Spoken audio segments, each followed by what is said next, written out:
Jonathan qui était prince, Mephibosheth a été cherché et on lui a restitué la principauté. Amen. Donc il est redevenu prince. Amen. Mais il n'a fait aucun effort. Amen. C'est ce qui va t'arriver. Amen. Amen. Amen. Amen. C'est ce qui va désormais t'arriver. Amen. Je confirme que cela va t'arriver. Amen. Alléluia. Amen. Je te ferai du bien. Mais écoute, le réflexe, la réaction de Mephibosheth. Oh mon Seigneur, qu'est-ce que tu me veux? Comment tu peux parler ainsi à un chien? Et un chien mort, comme moi. Quelle détresse. Ça, c'est la détresse qui s'exprime. Ça, c'est le mal, le désespoir qui parlait. La Bible dit, un chien vivant vaut mieux qu'un lion mort. Mais lui, il dit, moi je suis un chien, mais un chien mort. Comment tu peux me parler comme ça?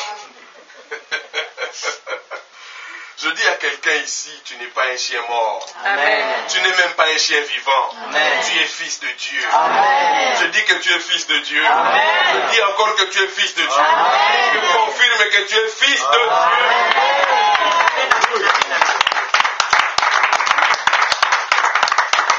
Alléluia. Amen. Alors le bienfait n'est jamais perdu. Finalement, c'est Mephibosheth qui va retrouver ce que Jonathan n'avait pas eu. Ça, c'est le premier enseignement. Le deuxième enseignement, c'est que les actions de l'homme l'engagent de génération en génération. Les actions de l'homme l'engagent de génération en génération. Que ça soit de bonnes ou de mauvaises. Dieu dit, je punirai l'iniquité des pères aux enfants jusqu'à la 3e et à la 4e génération. L'iniquité, c'est l'action mauvaise. Toute action que nous posons aujourd'hui nous engage de génération en génération. Jonathan avait compris ce principe. Il dit que même si moi je fais du bien et que je ne reçois pas le feedback de ce bien, je sais que même les générations qui viendront après moi vont en profiter. C'est vrai. Parce que c'est Mephibosheth qui va profiter du bienfait de Jonathan. Ah, pasteur. Maintenant, retournons à l'église. À l'église, quand le pasteur dit cotiser l'argent, amener les contributions pour qu'on paye la salle. Il y a des fidèles de très mauvaise langue. Des langages durs. Mais comment on va continuer à donner l'argent pendant qu'on ne voit rien? J'ai beaucoup donné, mais je ne suis même pas béni. Non. Ta vie ne se limite pas à toi. Après toi, Jonathan, il y a Mephibosheth qui reste. Amen. Et Mephibosheth aura aussi des enfants. Je suis venu étendre la vision de quelqu'un qui est ici. Amen. Ne te limite pas à ce que tu vois. D'ailleurs, ce que tu ne vois pas est plus grand que ce que tu vois. Amen. Voilà pourquoi Dieu a gardé son caractère invisible. Parce que ce que l'homme voit est généralement petit. La foi est une démonstration des choses qu'on ne voit pas. Les hommes de foi, ce sont ceux qui gèrent les choses invisibles. Amen. Alléluia. Amen. Alléluia. Amen. Ne te contente pas de ce que toi tu vois. Non, n'amenez pas la logique des féticheurs à l'église. Hein. Le féticheur a besoin de te séduire. Tu lui donnes ton enfant en sacrifice, il te donne une promotion, tic au tac. Mais il a besoin de ça pour te séduire. Mais il sait qu'après cette vie, il y a une autre qui est plus longue. Il peut te faire gagner cette vie et te faire perdre l'éternité. Alors finalement, balance ça, tu as perdu. Eux, ils ont besoin de ça pour nous séduire. Dieu n'a pas besoin de nous séduire. Il a besoin que nous le connaissions. Celui qui connaît Dieu va s'attacher à Dieu. Celui qui connaît Dieu va servir Dieu. Celui qui connaît Dieu va adorer Dieu. J'ai parlé à quelqu'un qui ne sert pas Dieu. Tu ne sers pas Dieu parce que tu ne le connais pas. Tu cherches les hommes au lieu de chercher Dieu parce que tu connais plus les hommes que Dieu. Après cette vie, il y a une autre, plus longue et éternelle. Soit le feu, soit le paradis. Mais tout se joue maintenant. Ce sont des actions que nous menons maintenant qui nous engagent jusqu'à l'éternité et qui, dans cette vie sur terre, va engager même l'espèce que nous allons laisser, c'est-à-dire les enfants et les petits-enfants. Les actions de l'homme l'engagent de génération en génération. Alors ne te limite pas à cette génération ici. Après toi, il y a des enfants qui viennent. Tu ne bénéficies pas de tes bienfaits, toi, mais tes enfants vont bénéficier de ça. C'est Dieu qui fait les calculs. Si Jonathan pouvait se réveiller, il allait certainement se repentir de n'avoir pas glorifié Dieu ou d'avoir murmuré que voilà, j'ai fait du bien à David, mais le résultat c'est qu'on m'a tué. S'il pouvait se réveiller et voir que son bienfait vis-à-vis de David n'était jamais perdu, il allait certainement se repentir. Mais cette parole n'est pas pour Jonathan parce qu'on l'a écrit après sa mort. Cette parole est pour toi et pour moi. Amen. Pour savoir que même après nous, nos bienfaits continuent à agir. Qui dit Amen? Amen. Amen. Amen. Amen. Celui qui comprend ça, il fera du bien, même si en retour, on lui fait du mal. Il dira que j'ai marqué les points. Amen. Je peux peut-être en bénéficier à la fin de ma vie sur terre, mais si même là je rate, mes enfants. Amen. Amen. Et troisième enseignement, le bien que l'on sait faire sans le faire est un péché. Cela est écrit dans Jacques chapitre 4 verset 17. Si donc tu sais faire le bien et que tu ne le fais pas, tu commets un péché. Alors ça c'est un océan, ce verset ici. Si on devait détailler ça, il n'y aurait que ça dans tous ces papiers qui composent la Bible. C'est tout un océan ça. Le bien que tu sais faire, si tu ne le fais pas, tu pêches. Bon, raisonnons un peu. Venir à l'église, c'est bien ou ce n'est pas bien? C'est bien ou ce n'est pas bien? Bon, si tu sais que venir à l'église c'est bien et que tu ne viens pas, tu as péché. Qui a déjà confessé ce péché-là? Que Dieu vous bénisse. Voilà les péchés que nous ignorons, mais qui sont gravés sur nos fronts et qui nous accusent devant Dieu.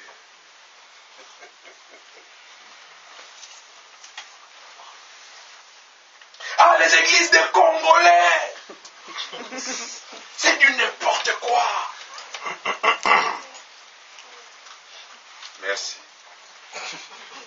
Mais confesse ce péché aussi, parce que c'est un péché.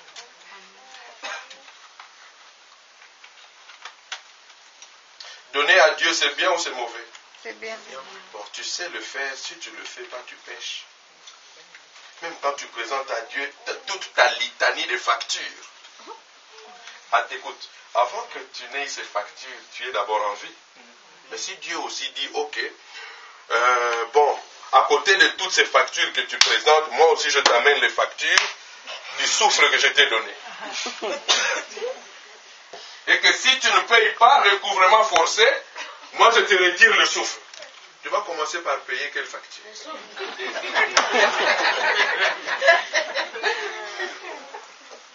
Est-ce qu'il t'arrive de demander pardon à Dieu parce que tu as raté une occasion de donner à Dieu? Non, ça on ne demande pas pardon. Hein? Mais c'est quand on est tombé avec une fille parce que pendant l'hiver il a fait très froid. Oh Seigneur, je viens à toi. Pardonne-moi. Je ne suis même pas digne d'entrer dans ta maison. Tu crois que tu es digne d'entrer dans sa maison quand tu viens et que tu lui donnes rien?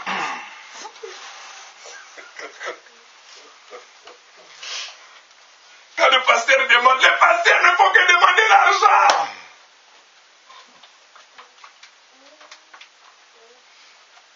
On ne peut pas forcer les gens à donner. Hein? Les gens doivent être touchés par le Saint-Esprit. Il faut d'abord toi-même tuer le Saint-Esprit pour que le Saint-Esprit te touche. Si on te laisse comme ça, le Saint-Esprit ne te touchera jamais. Encore que tu sois sensible quand le Saint-Esprit parle. Un jour, Dieu dit, vous pouvez lire ça dans Genèse. Dieu dit, il envoie les anges. Allez dire à Sodome et à Gomorrhe que je veux mettre le feu dans ces deux villes, parce que les péchés sont montés jusqu'à moi. Pourquoi? Parce qu'Abraham avait intercédé pour Lot. Lot habitait ce coin-là. Le problème de Dieu, c'est qu'on puisse sauver Lot, parce que dans Lot, il y avait le sang d'Abraham. Amen. Mais on arrive là-bas. On dit à Lot, nous sommes venus te sauver, hein, parce que Dieu va brûler cette ville. On ne sait pas ce que Lot faisait, mais la Bible dit que Lot traînait les pieds. Pendant que Lot traînait les pieds, les anges ont vu le feu déjà venir. Même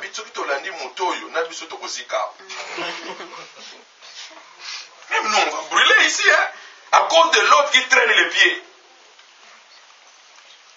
Il y a de ces choses, on ne doit pas exhorter, on doit forcer le peuple de Dieu, pasteur. Qu'est-ce qu'on a fait? La Bible dit qu'on a pris Lot par la main. On l'a fait sortir de force pour son bien. Mais l'autre pouvait dire, mais attends, je suis majeur. Hein? Si tu m'expliques, tu m'exhortes, je vais comprendre. Non, il y a des choses qu'on ne comprend pas, on doit te prendre par ta main. De faire avancer. Oh, le pasteur est en train de forcer les gens, on ne force pas. Mais les anges ont forcé Lot à quitter parce que les anges ont compris que Lot ne comprend pas et qu'il n'était pas prêt à comprendre dans les minutes qui suivaient. Il allait mourir. Il allait mourir pour rien. Et en mourant comme ça, pendant qu'eux, ils avaient la mission de le faire sortir, peut-être qu'ils allaient se brûler un peu avec lui.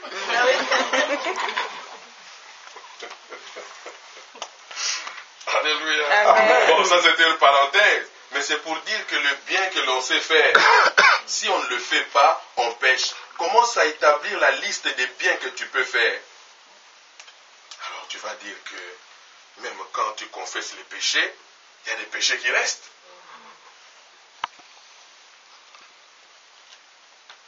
Donner aux pauvres, on croit que c'est bon pour eux. On doit le faire qu'en Afrique. Il y a des gens qui demandent ici. Hein. J'ai vu quelqu'un me demander en bon français à Paris. Moi, je ne savais pas. Je vois quelqu'un là. Tu vois les Parisiens comment? Bonjour messieurs. Je dis bonjour. Ah mais est-ce que je peux avoir 2 € là? 2 €. Moi je dis écoute, tu demandes là-bas, est-ce que je peux propose à 2 €? Mais tu viens comme ça, je peux avoir 2 €.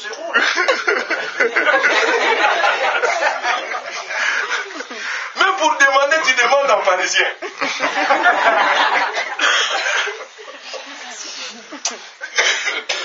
Alléluia. Amen. Alors retenons ces 3 enseignements-là. Le bienfait n'est jamais perdu. Deuxième enseignement, les actions de l'homme l'engagent de génération en génération. Et troisième enseignement, le bien que nous savons faire, nous devons le faire, sinon nous péchons. Amen, amen. Amen. Alors, deuxième chose, le sang de la noblesse finit par crier. Ici, on va aller vite. Le sang de la noblesse finit par crier. La question que nous devons nous poser ici, qu'est-ce qui a poussé David à se réveiller un matin et à commencer à chercher un fils de Saoul? Vous savez, il y a une différence entre fils et enfant. Hein? L'enfant est lié à l'âge. On peut dire à quelqu'un, mais celui-là il parle vraiment comme un enfant. C'est lié à l'âge. mais le Fils est lié au sang.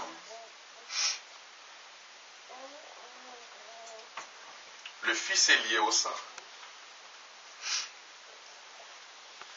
Alléluia. Amen. Alléluia. Amen. Alors le sang parle mieux que la bouche. Méphibosheth, tel que lui-même se considérait comme un chien mort, est-ce que même dans sa pensée pouvait passer l'idée d'aller chercher l'audience chez le roi? Lui-même se bloquait, il disait, je suis un chien mort. Mais qu'est-ce qui a parlé de lui au palais royal? Pas un homme, mais le sang. Le sang qui coulait en lui, c'était le sang de Jonathan. Et Jonathan était prince. Et le prince était fils du roi. Ce sang-là a crié dans les oreilles de David, qui devait restituer à Méphibosheth son statut de prince. Voilà pourquoi il dira, il mangera à ma table comme mon fils. Amen. C'est-à-dire comme prince. C'est beau, c'est beau, c'est beau. Amen. Gloire à Dieu. Alléluia. Amen. Comme prince. Pourquoi? Parce que dans ses veines, il y avait le sang qui coulait. Mais ce sang-là criait que toi, tu ne dois pas habiter le débat. Tu dois habiter une grande ville. Amen. Alléluia. Le sang de la noblesse a fini par crier. Nous disons fini parce que ça peut prendre le temps que ça peut prendre. Mais à la fin, le sang va finir par se révéler. Amen. Ne vous y trompez pas. On a toujours ce qu'on a déjà été. Y a-t-il quelqu'un qui a compris ça? On est toujours ce qu'on a déjà été.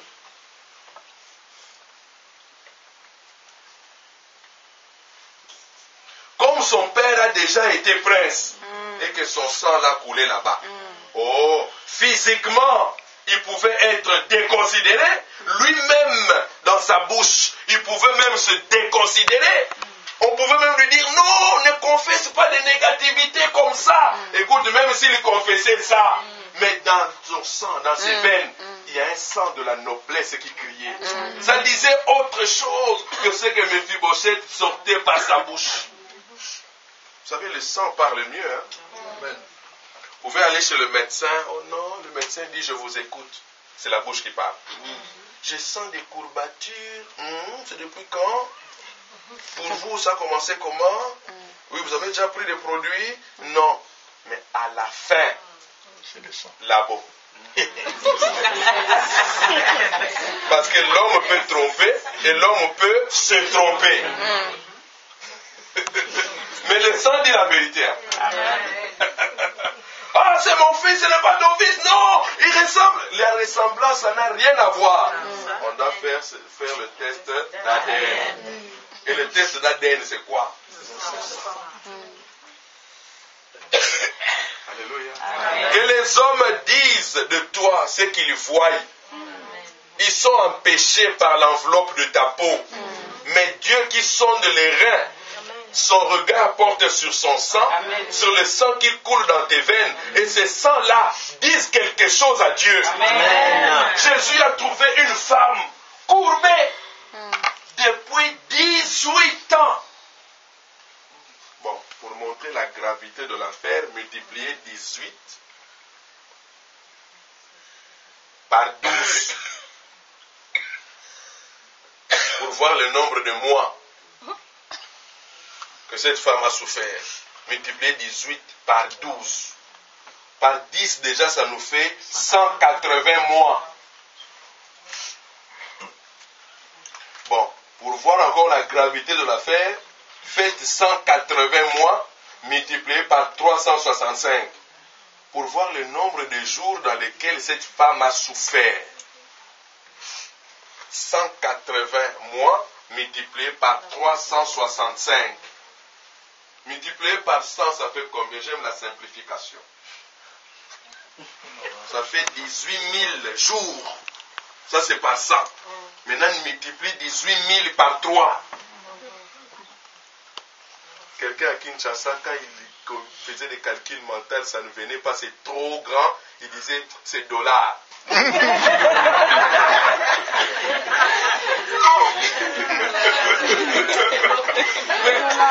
365 multiplié par 180, mais c'est dollars.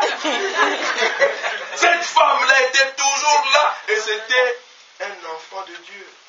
La Bible dit que Jésus l'a trouvé dans la synagogue le jour où il n'y avait pas culte.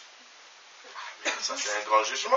Mais si toi, le jour où il y a culte, tu ne viens pas. Jésus trouve une femme qui était courbée, marcher c'était difficile. Mais le jour où il n'y a pas culte, cette femme n'avait pas prié, mais le sang a parlé. Amen. Jésus a dit, femme, tu es guérie. Et quand on dit, mais pourquoi tu l'as guérie? Tu l'as guérie le jour de sabbat. Il dit, elle aussi est fille d'Abraham. Donc, quand je suis entré, j'ai entendu les cris du sang d'Abraham en elle. Écoute, que tu sois courbé, ce n'est pas un problème. Mais qu'on te pose la question de savoir quelle est la nature du sang qui coule dans tes veines. Amen. Alors le sang de la noblesse finit par crier. Pas parler, mais crier. Écoutez, le sang d'Abel a crié du sol jusqu'au trône de Dieu. Qui peut calculer la différence, la distance entre la terre et le ciel? Le ciel qu'on voit ici. Qui peut calculer ça? Personne. Mais ce n'est pas au ciel que nous voyons ici que Dieu a établi son trône. La Bible dit notre Père qui est au ciel. Pas un ciel. Il y en a plusieurs. Mais écoute, comment tu peux calculer la distance qui sépare la terre et les cieux où se trouve Dieu? Mais le sang d'Abel a crié jusqu'à Dieu. Oh, mais attends, ne te lamente plus en disant, non, on est en train de parler du mal de moi partout, on est en train de me critiquer partout, mais tu vas te suicider pour rien.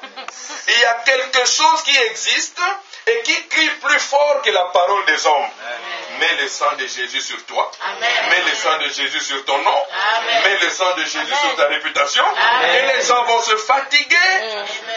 Le sang va crier plus fort. Amen. Amen. Voilà, je te propose ça. Amen. Alors tu ne seras pas là en train de te plaindre. On a parlé du mal de moi. Encore tu n'as pas entendu. Oui, ils se sont retrouvés là-bas. Même le pasteur aussi a dit ça. Même le...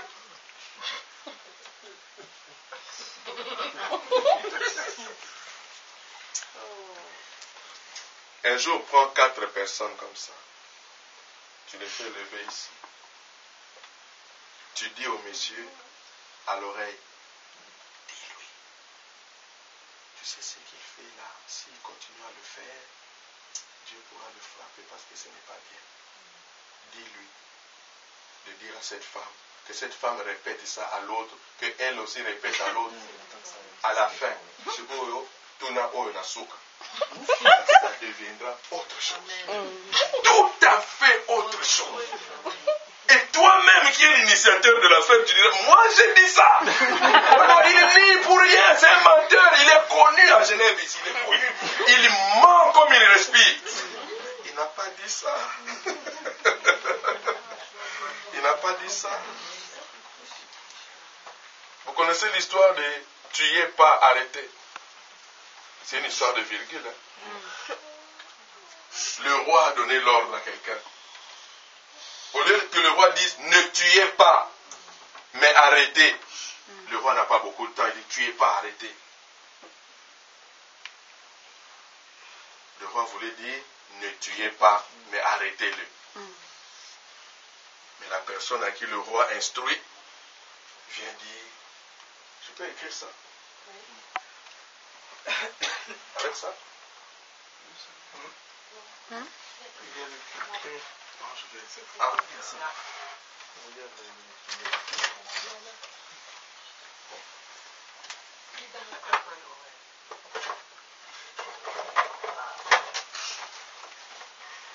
Bon, je vais écrire avec ça. Le roi dit, pas là. Tu n'y es pas arrêté.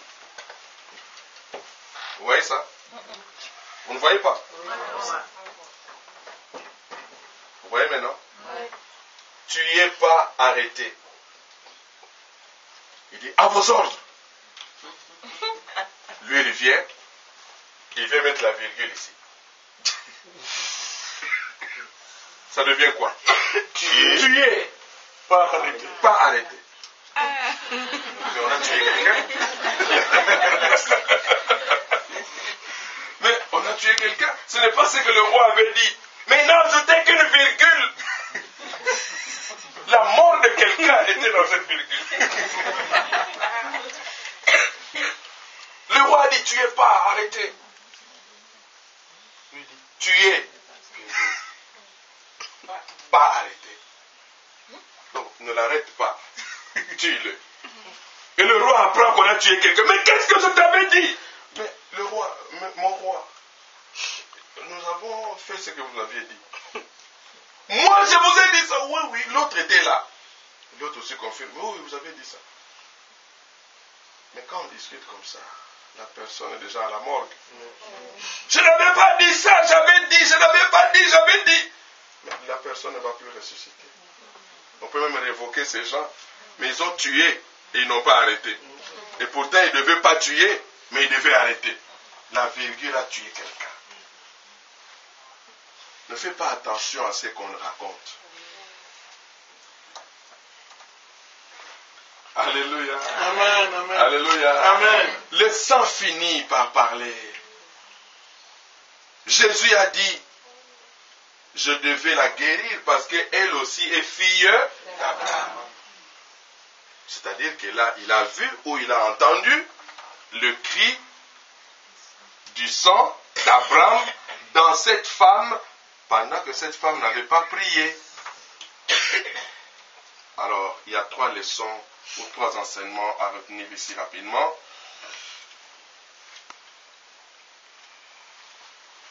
Le premier enseignement, on n'hérite pas que de mauvaises choses de nos parents. On n'hérite pas que de mauvaises choses de nos parents. Aujourd'hui, c'est quand on commence à attaquer les liens ici. Mais si les parents étaient là, ils allaient se fâcher. Les liens des parents, l'hérédité, nous les chassons au nom de Jésus. Mais bien aimé, le sang qui coulait dans les veines de Mephibosheth, mais c'était le sang de son père, Jonathan. Jonathan avait des faiblesses, des fautes, c'est vrai. Mais il avait aussi une partie noblesse dans son sang. Mais quand toi tu chasses tout, mais tu chasses même la noblesse. Après tu vas dire, Seigneur, moi je vais rester seulement comme ça. Mais tu as chassé la noblesse. On n'hérite pas que de mauvaises choses de nos parents. Mais il y a aussi de bonnes choses. Je dis à quelqu'un qui est ici, si ton père ou ta mère ou tes arrière-grands-parents étaient des riches, si aujourd'hui tu es en difficulté, ne te plains plus. Le sang de cette richesse coule en toi. On est toujours ce qu'on a déjà. Amen. Voilà pourquoi toi qui es là, tu dois te battre pour être quelqu'un. Et à ce moment-là, tu deviendras une référence dans ta famille. Même tes enfants. Mais regardez dans nos familles, si le papa est médecin, soyez calme. Même si tous ces enfants, personne n'est médecin, allez dans les petits-enfants. Il y a un médecin qui sera là. Tes parents ont eu beaucoup de biens, mais vous êtes tombés en faillite. Ne vous en faites pas. Le sang n'est pas tombé. Amen. Amen. Jonathan avait certainement beaucoup d'enfants, mais on a cherché Mephibosheth. Amen. Je dis que Mephibosheth de ta famille, c'est toi. Amen. Je dis encore Mephibosheth, c'est toi. Amen. Je ne parle pas à ta famille qui n'est pas ici, je te parle à toi qui es là. Amen. C'est Mephibosheth qu'on a appelé. Et Mephibosheth, c'est toi. Amen. Amen. Alléluia. Amen. Mais tu vas t'étonner, mais ce pays-là, il y a que leurs noms. Hein? Ils font que se succéder entre eux. C'est toujours les mêmes noms qui reviennent au pouvoir, les mêmes noms, les mêmes noms. Mais il y a un sang qui coule là. Il y a un sang qui coule. Hein? Demande un peu à ton voisin. Ton père était qui?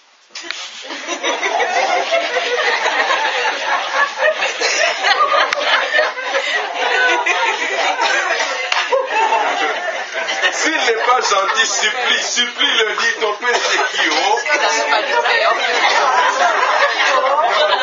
Ton père était qui? Oh?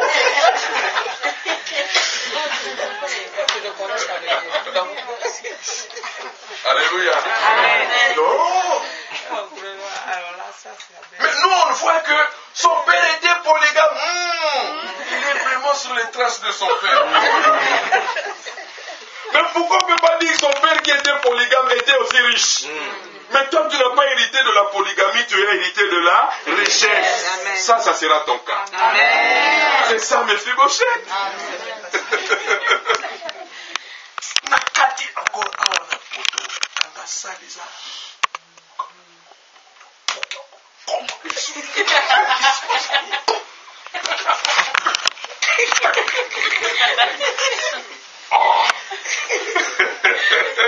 Comme un jour on est allé prier à l'hôpital.